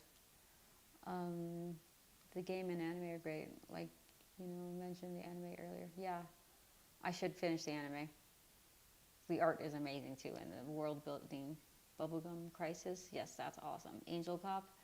I noticed that nobody mentioned. Would it RoboCop? And then there's. I'm sure there's good ones, but they're not like the greatest of greats, right?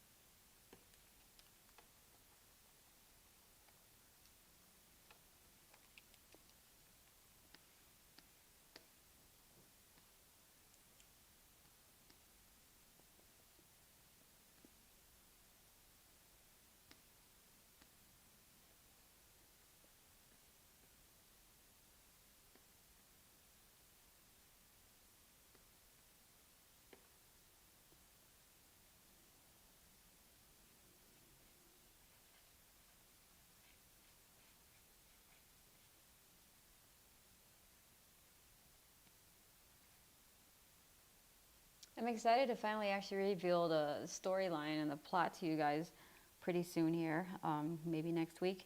I had fun talking about it with Vince. I think we had a really good laugh a few times, and he helped guide me quite a bit with the synopsis and stuff, so that was fun.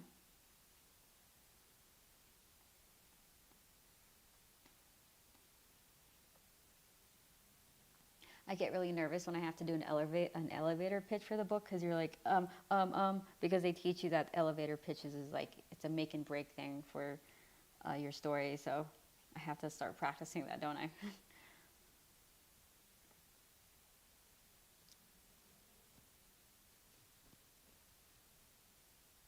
Oh, is my sound really low? I hope it didn't, sounds like this is working.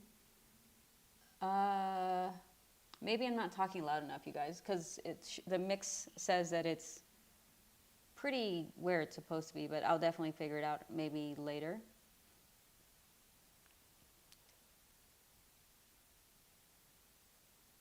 Is the sound low again? Huh. Can you hear me? Is it better this way?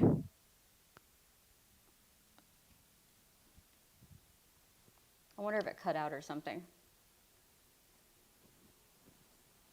Yeah, let me know if the sound is loud enough, or if I wasn't talking loud enough. Because I have the microphone right next to me, so I'm not sure if it cut out or something, because it's a wireless mic.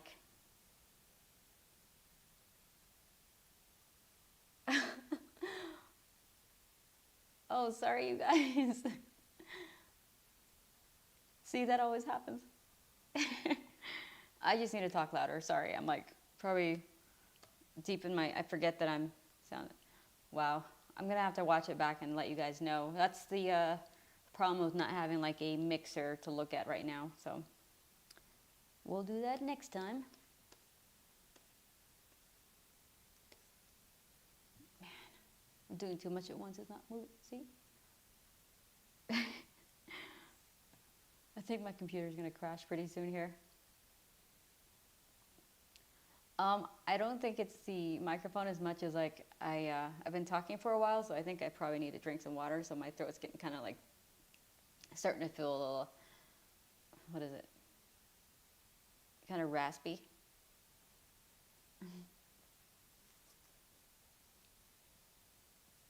I heard about that game, Morris, about Stray. Wasn't it like a black cat or something? I didn't know it was cyberpunk. Interesting. So much for my idea with cats and cyberpunk, huh?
Alexander, am I excited to see Silvestri draw again? Yes, I am. That's so crazy, right? Like, I didn't think I was ever going to see that again.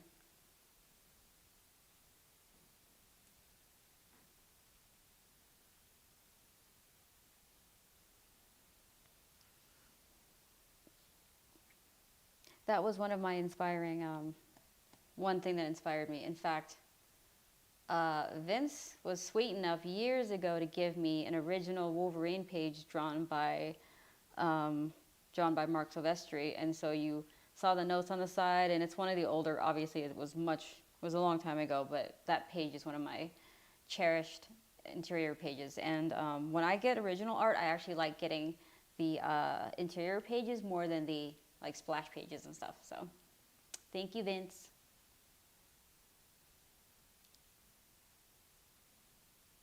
I think Starship Troopers felt sci-fi-ish and cyberpunkish, kind of a bit of both, right? Oh yeah, yeah. It feels a bit like I think there's like there's a fine line you could nudge a little bit where it still feels like cyberpunk, right? Because what's true sci-fi at this point? You know. How many layers? You know what, you guys? Let me count how many layers this is, because this is way more than I wanted. But I'm doing this just as a demo, so I'm just adding layers like crazy. So we got 1, 2, 3, 4, 5, 6, 7, 8, 9, 10, 11, 12, 13, 14, 15, 16, 17, 18, 19, 20, 21, 22, 23, 24, 25, 26, 27, 28, 29, 30. 30-ish layers right now, and the limit for me usually is like 20, but yeah, I'll probably condense them later. Because I have layer filters on some of these, so I'm not quite sure what's going to happen if I collapse them together and stuff, merge them.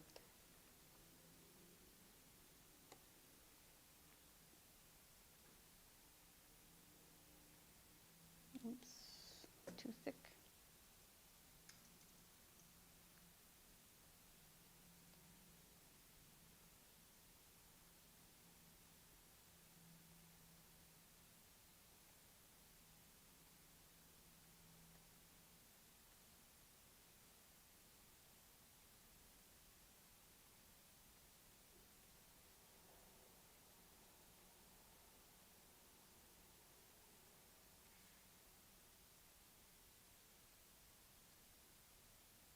Just a little over, like a little too much over.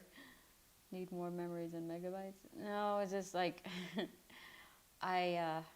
when there's too many layers and you're constantly scrolling through it, even if you layer it a certain way and it's labeled and stuff, it's just, that alone is like time consuming. So I try to keep it down below like 20 so that I don't just keep adding layers and stuff like that. And then it's hard to find stuff if I have to fix it. So that's kind of why I like to keep it to 20 layers if it's a complex page like this one right here. But trust me, when I'm doing videos, yeah, it's like I need more memory. Pre-recorded videos, sorry.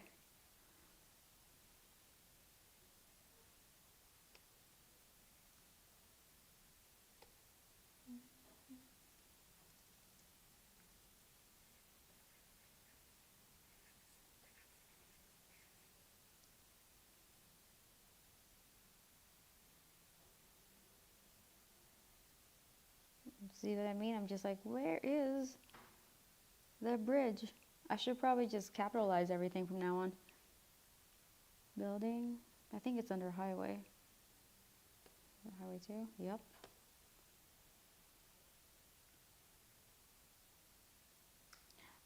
So the bridge is going to be for, yes, it's trains. And then I'm going to have, I have to do the train thing. So you see the highway, how there's no cars right now? So when I get towards the end, I have like, I don't know if I have it on here. You would basically draw streaks so it looks like cars are moving through here. So kind of like that right there. You see how I kind of started doing that? And then there's bridges for the trains, there's bridges for cars that are not in the air, and then there's cars that are in the air, because like this is a multi-layer city, so there's multiple ways of transportation, so it's not congested in any one basically route for transportation. So, and there are some flying cars up here that I have to go and highlight later. Oops. So, and there's a couple right here. Yeah, this is, I would say this is 65% of the way done. So there's still quite a bit more to consider while I'm working on this. And because this is the, the opening page, so maybe after I finish this stream, I'm gonna screen grab it. It's for the Waymos. And then, when I'm done, you could kind of see the before and after, like from this is at like 65, 70%, and then like bringing it to a full 100%. Maybe I can show you next week how I approach, like finalizing it. Because, the question is always like, how do you know when you're done? So hopefully I'll have in my mind by next week, like, how do I know that I'm done? So I'm not going to work on this page next week, but I do think maybe the first 5 minutes I can at least go over it so that we can kind of see what progress we made, like some of the other pages that I was working on. Don't have it here, but yeah, so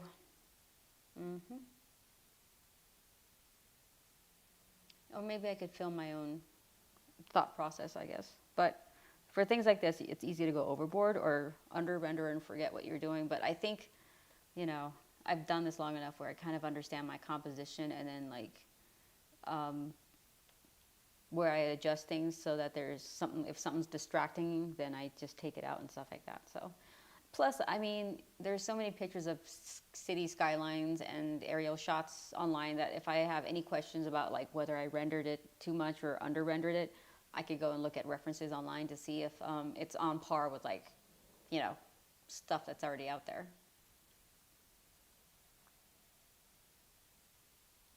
Art of Sasuke, how to not let the city compete with the characters. I see if I could show you this really quick. I'm not saying that this is a good approach to it, but let's see if I have another one. A lot of times it's like figuring out, for example, the distance of the characters from the background. Let me see, 1 second.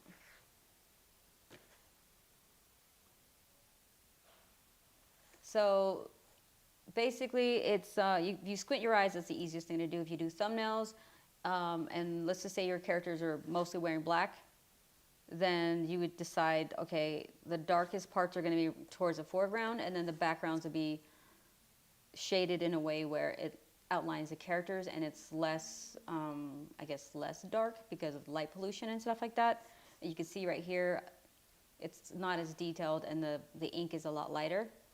And then this scene right here, I don't detail a bunch of stuff really, and this is kind of in the foreground. So it's about like trying to decide, not 50-50, but let's say 60-40, 80-20, 70-30 rule where it's not 50-50. But since I'm going to be coloring this, you know, digitally, I was able to I'm just going to leave it like this and go in there and do the light pollution again. Whereas if I wasn't going to color it and I wasn't sure who was going to color it maybe, I would probably lighten this part a little bit more so that he stands out from the background more. So here, for example, gosh, the background, you see how I didn't really shade this in and it's just light, and then he's darker. That makes it so it's less detailed and then it stands out more. So it's not competing with the main character basically. So desaturate background, yes. Okay, this again. Okay. And, you know, there's a lot of good examples of people who've done great jobs with their backgrounds. Sean Gordon Murphy's great. Jorge Jimenez is awesome, obviously. Super. Oh, thank you so much, Mighty.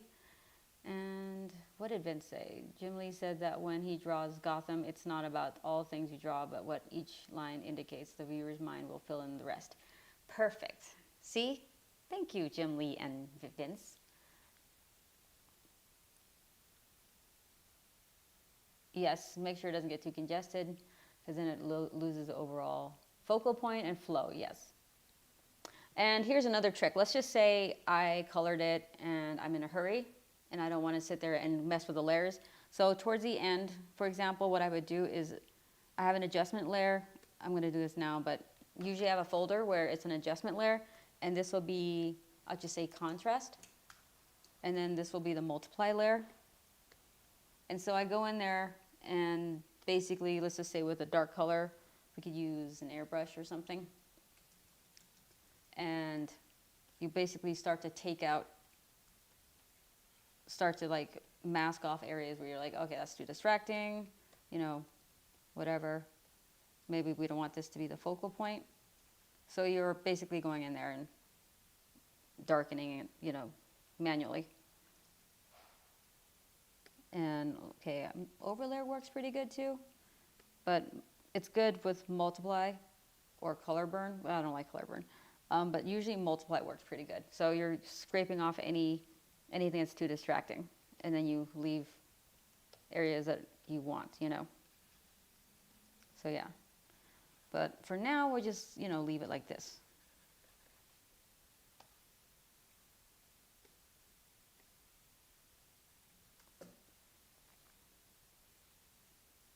Yes, blurring the background or just drawing the outline of the background. It really depends. If you're talking about like the city, then, you know, where is my thumbnail? Anything that you shade in, for example, like the dark areas, then you could get away with not drawing the detail, you know, and it's just indications of windows and lights and signs and stuff like that. And if the focal point is a city, then you could add more detail. If the focal point is the character talking, then it's the character's face and maybe an outline or something in the background. Also, like if you want to, I don't know how often I do this myself, but maybe it's because I'm a photographer, so I'm kind of used to like thinking in terms of wide angle lenses, prime lenses, and mid-range, or what is it called, macro lenses and stuff. So it's like 200 millimeters, 50 millimeters, 35 millimeters, 24 millimeters. I try not to go above 20 millimeters, because then everything starts to get distorted around the edges. And then 50 to 35 millimeter, the ICs, and 35 millimeters, between 35 to 50.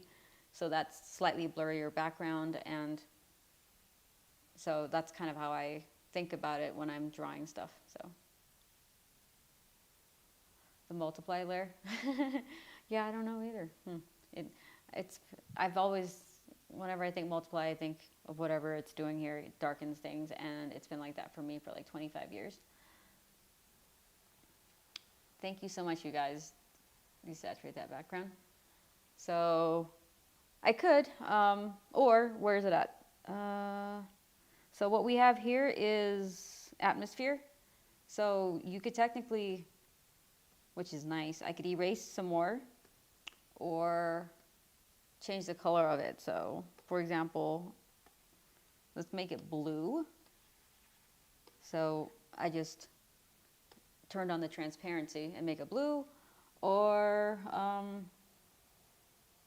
make it even darker. So it's whatever works for me. But yeah, I'm probably not going to do any like major adjustments until I have the chance to go back and look at the pages and stuff. So, but technically, yeah, because of how far away the other part of the city is, the lighting should be closer to like this blue right here and less yellow. And then we take off the transparency. So that's a quick way to adjust that right there. And I kind of want a little bit more red towards the bottom right, bottom left.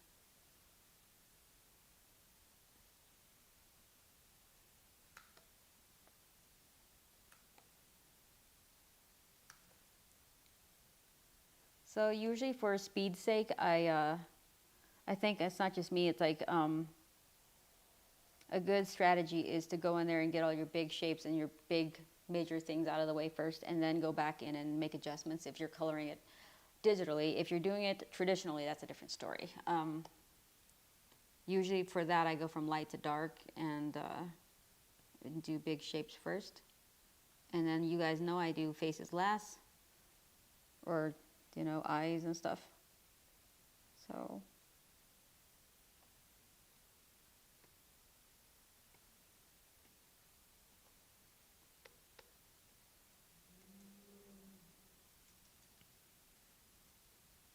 I wonder if I could just do this.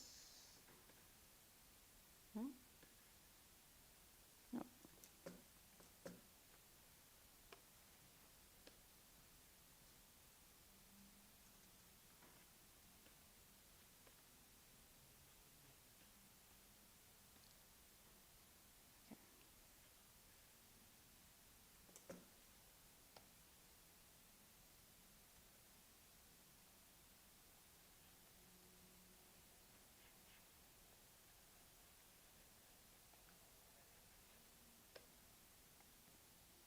So I think the finishing touches when I get around to it will be the adding all of the floating signage, the cars on the highway, probably more cars in the sky, and then changing the contrast. And I might even go in there and change the colors. So what I'm thinking is adjusting the colors, like between like a green and then a red or something, just changing the balance and the saturation and desaturation. And so the fact that this is done in RGB, I'm going to have to go and see what it looks like in CMYK for print. So because I'm afraid that like, because I'm doing so much and it looks great on screen, like when I print it, it's a lot more, a lot less detailed, you know, or what am I saying? A lot less saturated than I want. So that's the trick. I'm going to have to talk to Frank and Vince about how that's going to look when I get it printed. If I get a sample, or just kind of like you guys have the adjustments, and that's why I'm having someone else help me with that. And here they're used to working on my stuff, so they would know what to tell me if something didn't look right. Thank you so much, Foray. Hey Beth, oh my gosh, speaking of Colorist, I don't know if you want to answer this question at all. Like, what do you think of like really neon bright colors, and then when you get it printed, to make sure you maintain a certain level of, you know, saturation and the neon of it all? Beth, if you want to tell anybody, or am I on the right track? She's not here to help me out, but then I can't help myself. I love seeing that Beth is there, so it's awesome. And Beth and I got to work together on Lady Mechanica, The Devil in the Lake. You know, it's Joe Benitez's book and Marcia Chen, and it's Benitez Productions. And after the Kickstarter, they got it published through Image Comics. So if you guys want any of the whole story right now, you could actually get it. In fact, I have a copy of it right here. Wonder if I have the hard copy. No, oh yeah, I do. Right here.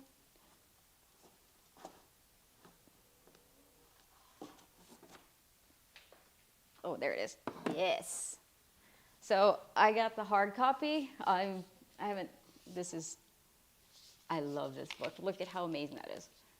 And it's got Joe's part of the story towards the beginning, and it's got amazing, amazing art. And then, oh, it smells nice. Paper sniffer. And then it's got my story arc. So the best color never prints nice. Wait, best colors never print nice. I hate it. The good greens and purples. Yes. But it looks so nice in here. I guess what we don't know, we won't hurt us, right?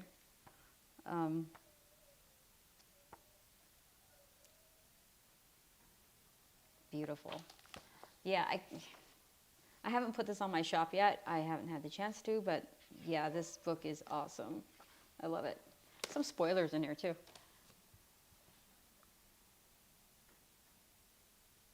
JD, it's also because of some of the filters. Like, I don't think you could activate some of the filters in CMYK, so you have to do it in RGB and then convert it to CMYK, and then the filters and the layer, yeah, the filters work. So that's kind of why, and that's why I do it.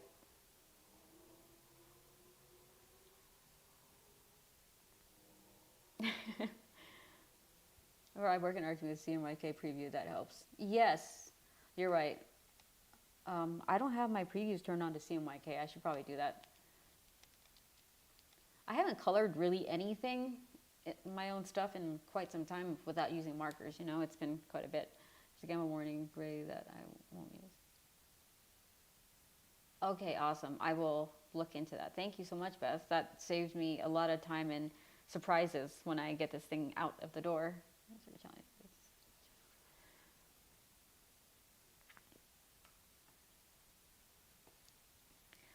I will leave a link to Beth's channels in my description too, so you guys can see how she does it. Modern programs, unfortunately, always expect to be 10% darker. Yes, Vince, that's true. That's why, but I'm still so impressed with like Peter's colors. When I see his digital files and I see them printed, they always look so good. So yeah, it's pretty awesome. I wish Peter was here to give me his spiel. Maybe I'll try to get him on the channel because Peter talks a lot, so there's no way he's going to be able to type all this stuff out. So Vince, I'm thinking about going with like kind of a matte, not glossy, not too glossy paper. I mean, I actually like how this feels. This is nice. It feels like texture. I'm so obsessed with paper. That's going to be my main thing, is paper and how my colors look on them. So, and you know what's nice, at least, is I have printed work already, so I could go back and look at some of the colors I did to see how they turned out. And then I kind of adjust it based off my own experience and biases towards certain colors that I use.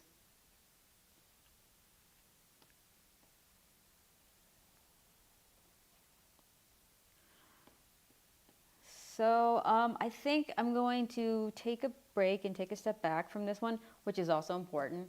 If you have the chance and the opportunity to take a step back, take a look at the work you're doing again, and then go back in and fix things. Because right now I feel like there's too many blue screens, and I might adjust it a little bit more, but knowing that it's going to print darker, I think I'm happy with the main, the blue that I'm using for the main page. And then I might add, like, in fact, where did the sky go? Anyhow, I'm probably going to go back in and adjust the contrast and stuff. And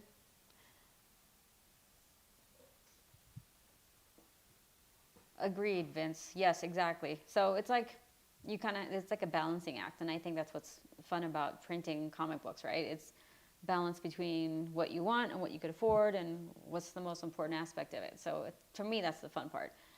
JD, yeah, take a break and come back with a new perspective. I love it. So good. Yes, I'm going to try to find a new perspective on my page here. So yeah, what was I saying?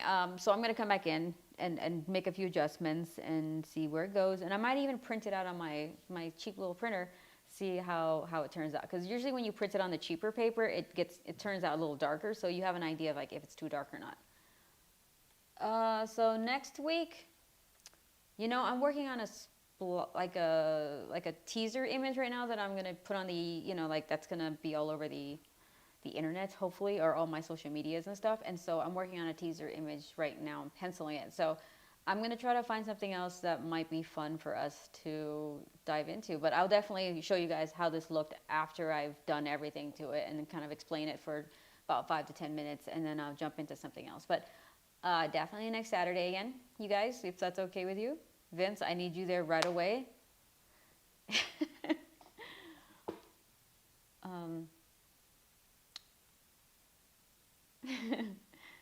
Yeah, Vince is gonna have to show up. You have to do the sound check early on, Vince. You can't take naps, man. You got to be here at 1 o'clock sharp, Pacific Standard Time.